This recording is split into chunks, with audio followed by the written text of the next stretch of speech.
Taib, Bismillahirrahmanirrahim. Assalamualaikum warahmatullahi wabarakatuh. Ismi Tiara Amelia Ripal, ana min Qismil Lugha Arabiyah wa Adabiha Fasl A. Di sini saya akan membedah dan menganalisis puisi yang telah saya buat pada pertemuan sebelumnya untuk memenuhi tugas akhir pada mata kuliah Ilmu Uslub dengan dosen pengampu Ustazah Isnaini Rahmawati M.Hum. Baiklah, di sini saya akan menganalisis puisi saya dengan Al-Mustawayat Al-Uslubiyah. Al-Mustawayat sendiri itu terbagi menjadi 5 bagian.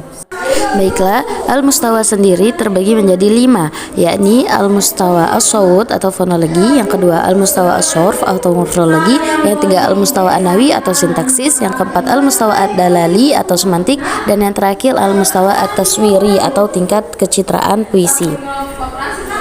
Baiklah, untuk al-mustawa as-saut atau fonologi, yakni analisis pada bait-bait puisi yang berupa sajak-sajak dan juga analisis tanda baca serta tujuannya. Yang kedua yakni al-mustawa as-sorf atau morfologi adalah analisis pada pemilihan kata dalam puisi tersebut dan afiksasi atau imbuhan dalam puisi tersebut. Yang ketiga yakni al-mustawa an-nahwi atau sintaksis, analisis dengan kaidah-kaidah bahasa seperti subjek, predikat, objek, dan lainnya. Yang keempat ada al-mustawa ad-dalali atau semantik yang menganalisis makna dalam puisi. Analisis makna sendiri terbagi menjadi 4, yakni makna leksikal, makna referensial, dan makna gramatikal, dan makna kias. Dan yang terakhir ada al-mustawa as-taswiri atau tingkat kecitraan puisi, yakni analisis tingkat kepuisian dalam suatu puisi. Baiklah, di sini saya akan membacakan puisi yang telah saya buat pada pertemuan sebelumnya yang berjudul Teruslah Berjalan. Teruslah berjalan. Hidup kita terdiri dari banyak pilihan. Ada yang baik dan ada juga yang buruk. Janganlah kamu tenggelam dalam penyesalan. Perubahan datang dengan perlahan dalam kehidupan. Jangan terlalu mendesak untuk suatu keadaan. Jalani saja dengan prestasi. Jalani hidup selangkah demi selangkah sambil bersyukur, berharap mendapat berkah atas apa yang kita usahakan. Sukses dan gagal adalah satu paket dalam kehidupan. Semuanya hanya menguji hidup kita. Optimislah, jangan membuat hidupmu menjadi lemah. Hidup lebih singkat dari penyesalan. Keluarlah dari lembah kebodohan. Tingkatkanlah kesadaran untuk perubahan. Buktikan sendiri. Tunjukkan potensi dalam diri. Jangan sampai terjebak dalam halusinasi. Baiklah, di sini saya akan menganalisis puisi saya dengan menggunakan al-mustawa al-uslubiyah. Yang pertama al-mustawa as-saut atau fonologi, yakni pada puisi saya terdapat bait-bait yang berupa sajak. Baiklah, bisa dilihat pada baris pertama, yakni hidup kita terdiri dari banyak pilihan.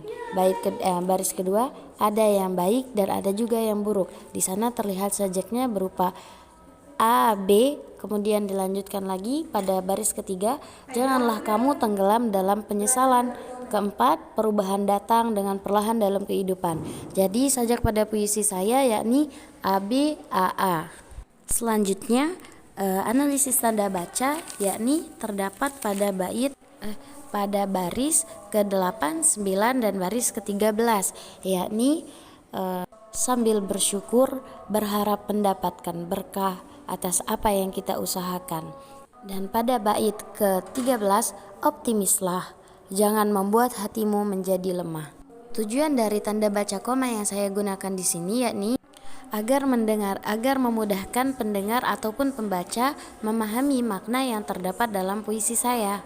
Selanjutnya yakni al-mustawa as-sorf atau morfologi, yakni analisis pemilihan kata, baik kata konotatif maupun denotatif, dan afiksasi imbuhan. Dalam puisi saya memiliki tidak banyak makna konotatif, melainkan saya menggunakan makna denotatif yang dapat langsung dimengerti oleh seorang pendengar atau pembaca, yang mana makna denotatif ini mudah dimengerti tanpa harus dijelaskan lagi. Selanjutnya untuk afiksasi atau imbuhan, saya menggunakan imbuhan pe dan me dalam puisi saya, seperti pada kata penyesalan, perubahan, kemudian dalam imbuhan me, mendesak, mendapatkan, menguji, membuat, dan lain sebagainya. Dan yang ketiga, al-mustawa an-nahwi atau sintaksis. Dalam kaidah kebahasaan sendiri, saya tidak banyak menggunakan kaidah-kaidah bahasa seperti SPOK atau berupa fa'il, fi'il, dan maf'ul bihnya, dengan tujuan mengindahkan atau lebih mempuitisasi puisi saya. Baiklah, untuk al-mustawa ad-dalali atau makna dalam puisi, di sini ada 4 makna, yakni makna leksikal, makna referensial, makna gramatikal, dan makna kias.